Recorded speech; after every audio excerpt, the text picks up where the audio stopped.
Hey, everybody. Welcome back to our continuing series, Veterans for Political Innovation series called the Reformation, where we're talking to experts, people like John Opdycke, about what's going on in the reform movement to stabilize our politics, make for a better, healthy governing environment, get back to a place where we as a country can get big things done and not just with a single party showing up to do that work. And so we're in this shared desire to restore or build some kind of healthy democracy in our country right now. And no one has been in this fight for probably longer than John Opdycke.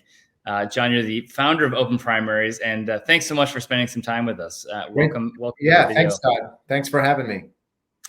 So, John, I'll give a little bit of your bio for folks that may not be aware, but you're the president of Open Primaries. You've been an activist and strategist you've got 25 years of experience working in independent, alternative, and reform politics. And those are actually different. We can talk about that.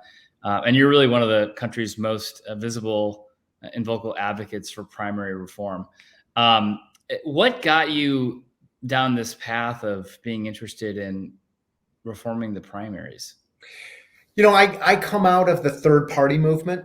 I became an independent when I was still at college back in the late 80s. I really had a distaste for both the Democratic and Republican parties. And this is 35 years ago when there was some sense of civility between them. It's gotten much worse. But even back then, I just felt like politics needs to be about more than picking a side and doing anything to have your side win. There needs to be, for me at least, something more creative and positive and developmental for it to matter to the country. And certainly, as I got involved in alternative efforts, the Perot movement, Lenora Falani's campaign for president, she was the first woman and first African-American to be on the ballot in all 50 states.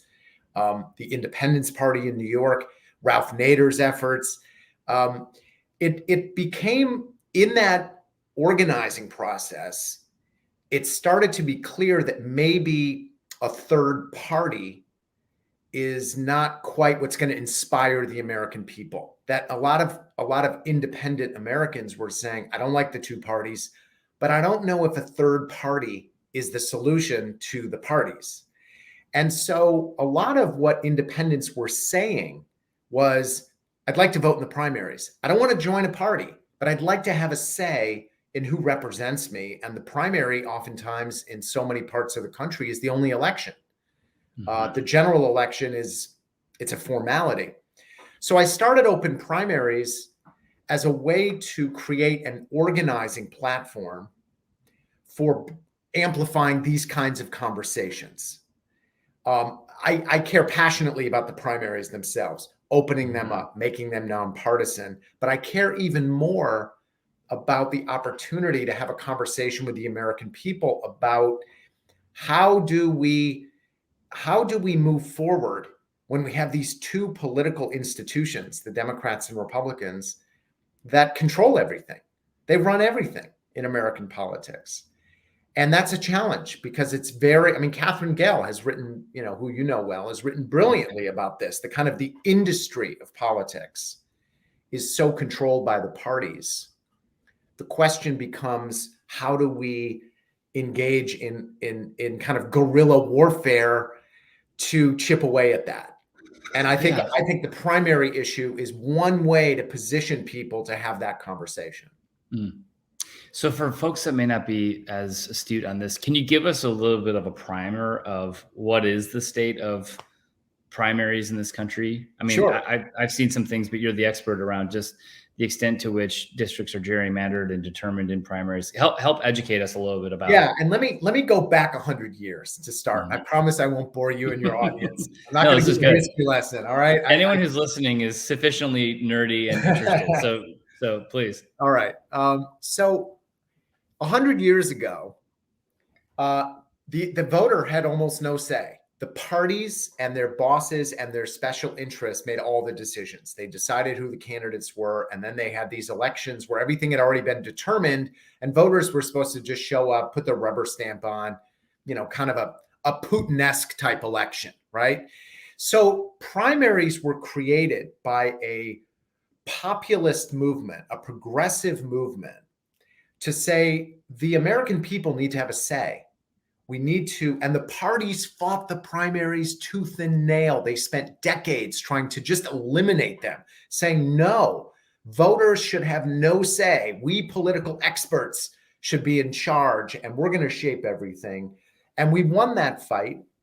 And what the parties have done in the last 20, 30 years is they've spun this. And now what the parties say is, oh, the primaries, those are our elections. Those are party elections where we, the party, determine who's going to be our nominee. They've actually flipped what a primary is on its head. So when we all think of primary, we all think it's a nominating process for the parties. Mm-hmm. Not true. It's always been the people injecting their voice into a closed political process that's run by special interests and party bosses. So right now, the problem that we have is that most states still conduct party primaries. They're insufficient. They worked 100 years ago, but they're insufficient now. And so what we're moving to in a variety of ways, in a variety of forms, is nonpartisan primaries, where there's no more Democratic primary, no more Republican primary. There's just a voters primary. You as a voter, you could be a Democrat, Republican, independent, third party. You vote for whatever candidates you like. You're not locked into one party's choices. And then the top 2 candidates or the top 4 candidates or the top 5 candidates move on to the general election. It looks different in different states. But that's the fight right now, is can we maintain the primary process, which is at its core about the American people getting their voice in there early, not just in November, but early in the campaign, so we can shape things. We can impact not just on who goes from round 1 to round 2, but what issues are talked about, how they're talked about, what are the controversies, and then end the partisan control of that process, because the parties have they've really done a PR job on us. We created this reform, and now they tell us that they own it. Mm-hmm. So let's talk about the PR job, because your entering salvo is so compelling, and I think everyday people would say, well, yeah, we want more voter participation. There's widespread belief that the two-party system is sort of not serving us well, that polarization is a problem, that, I don't think anyone would defend party bosses being in charge. And yet this system perpetuates. So why is that?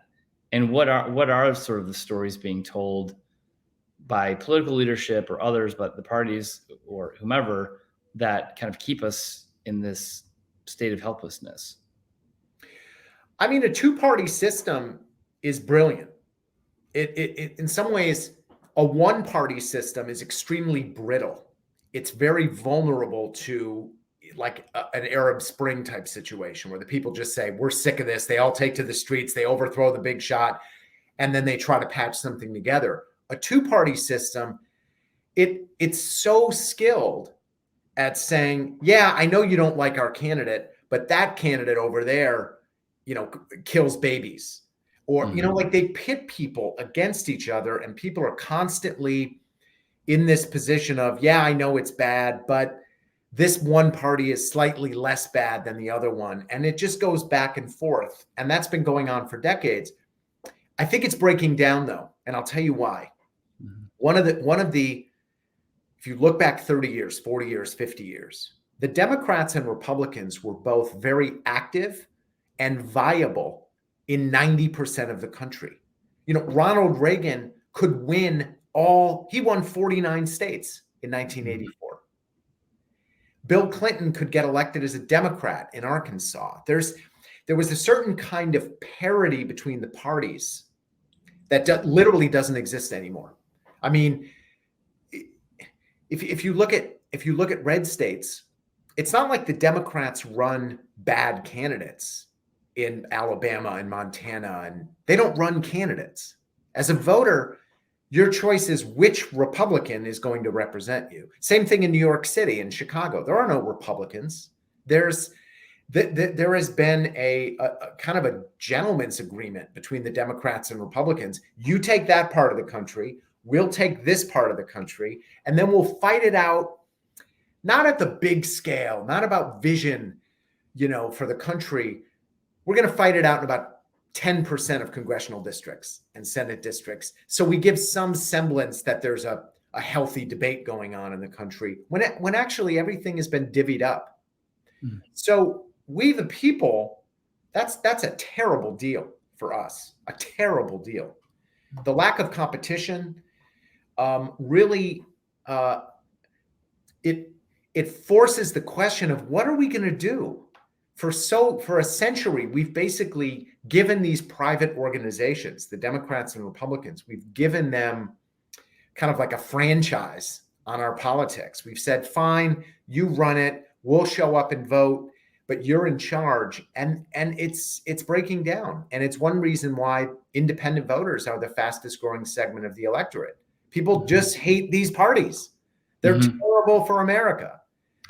And I don't think it's ideologically inconsistent as someone who votes and identifies as with one party to both do that, be identified, but also talk about how problematic it is, and I find myself in rooms of partisans. I hosted a political event last night, and it's an open. It seems like it can be an open conversation to say, look, this whole system's not working, and that feels like that is maybe catching ground. This isn't just fringe. But what's your theory as to how does this conversation about broader political participation, how does this catch fire? Like, what's your theory of the case as to how this actually gets adopted? Well, I have an unpopular position on that, which is I don't know, and we don't need to know. I think the wonderful thing about history and about humanity is if you try to control it too much, you'll always be wrong and you'll always be surprised. Now, that's not an argument for passivity and just kind of waiting around for something to happen. Actually, what I think is important is that we build organizations, we build campaigns, we build networks, we build, even Andrew Yang, build a third party that doesn't quite look like a third party, that we support political alternatives that break out of the culture, the paradigm, the understanding that has been given to us by the Democrats and Republicans, and we build. And we involve millions of people in those activities. And something will happen. I don't know what it will be. I don't know when it will be. There will be something that emerges out of that. I'm confident. What it looks like, I frankly, I don't know, and I don't need to know. What I do know is that if we do not organize the American people to be part of, choose your phrase, reclaiming their democratic process, revitalizing the democracy, regaining their power as citizens. If we don't do that work, we're just going to be stuck in a kind of a two-party dystopia for a long time. And so there's active campaigns on the ground in places like Pennsylvania and Nevada. As you were talking about, we don't know how it's going to happen. I was also thinking we also don't know where it's going to happen, which is part of what's interesting is that we're seeing innovation in places like Alaska and Maine and in some urban communities, some rural communities. So it's happening in pockets across this country, which is sort of interesting. Can you talk a little bit about like what's going on right now in Nevada and Pennsylvania? And in that, can you also say, because it's interesting, again, you won't hear anyone stand up and defend the two-party system. No politician will do that. They understand that the system is unpopular, polarization is a problem, and yet it continues to be perpetuated. So what are sort of the talking points that get delivered in opposition to things like open primaries, and how are you combating that in places like Pennsylvania and Nevada? I mean, the talking points are both broad and narrow. I mean, when it comes to primaries, the parties, they say, look, These are party primaries. If you want to vote in a primary, just join the party. No one's stopping you. If you want to determine who represents the Republican Party, just become a Republican. It's no fee. Just change your registration. No big deal. And we don't want Democrats meddling in the Republican primary, do you? We don't want Republicans meddling in the Democratic primary. They paint a picture of openness, of voters having more choice and options as meddling, as there's some alternative motive there. And voters, again, to your point, a lot of people are critical of the two-party system, but a lot of people, and I understand this, I respect it, they make differentiations between the two parties. They say, look, I don't like the two-party system, but I really don't like that one party. I prefer the other. So when you put out, hey, openness is a manipulation, people are vulnerable to that. They're like, I don't know what's going on. It's why I emphasize how important it is to build coalitions that include leftists, conservatives, moderates, libertarians, Greens, environment. Like, you have to build coalitions that people can look at and say, oh, okay, so this isn't just the Democrats are pushing open primaries or the Republican. This is a group of people that don't even agree on issues that say the system needs to be open. I can get behind that. Mm-hmm. Their main argument is that we, the parties, control these things. Mm-hmm. And then they go a little deeper sometimes if they're in certain formats, and they say things like, well, the two-party system is what provides stability in the country. If we open it up, if we end our control of the process, we're going to be like Italy, 111 parties. They can't form a government. They get a new person in charge. It's going to be chaos. They do the chaos card. And I must say, I don't agree with it, but it's not an outrageous argument. And I think one of the things that's hard about challenging the two-party system, broadly speaking, is that it has played an important role in the development of America. We're a successful country in many ways, economically, culturally. There has been a level of capacity that the two-party system and continuity and stability that the two-party system has allowed for, that I would even give them credit. Mm-hmm. The problem is it just isn't working anymore. Yeah. It worked in 1962. It's not mm-hmm. working now. And so mm-hmm. we have to push back against those arguments and say, you know what?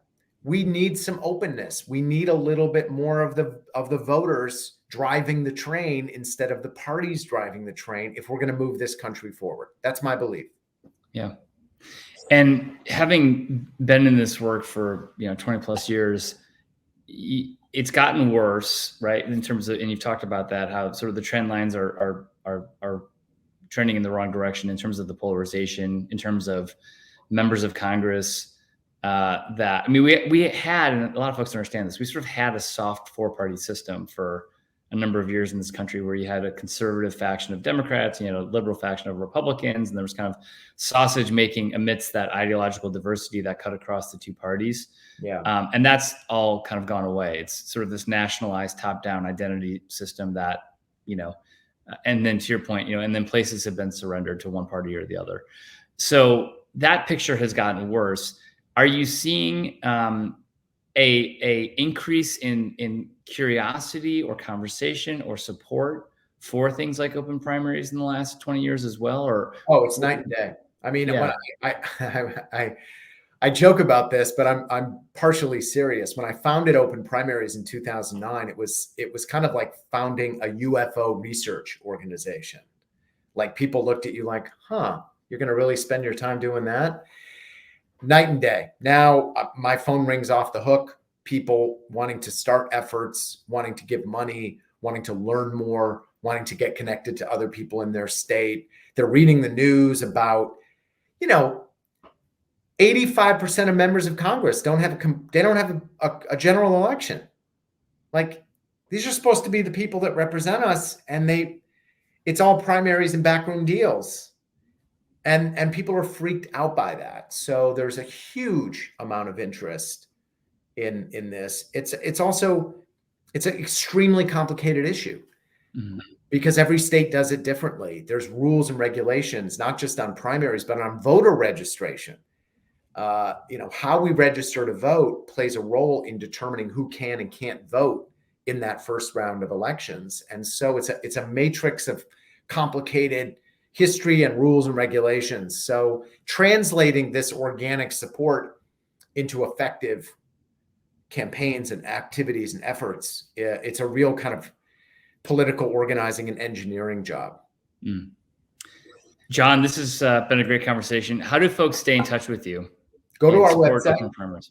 Yeah, it's Open Primaries, openprimaries.org. We're gearing up for a big 2023. There's going to be efforts in somewhere between 6 and 10 states next year that already have some form of an open primary to close them. Things are bad and they could get a lot worse. The political parties are looking to increasingly close ranks and limit voter participation. So we're going to be working to enact nonpartisan primaries in a number of states around the country, but also defend them in states where they currently exist. And that's going to be offense and defense all at the same time. Well, we'll be alongside you in that fight. I'm grateful for your leadership in this movement and the importance of this conversation about political primaries being in many respects the primary problem in this country. And so thanks, John, for your time and all your advocacy. And we will stay in touch with you much more. Sure. Yeah. Keep up the great work. Thanks, John. Bye, Todd.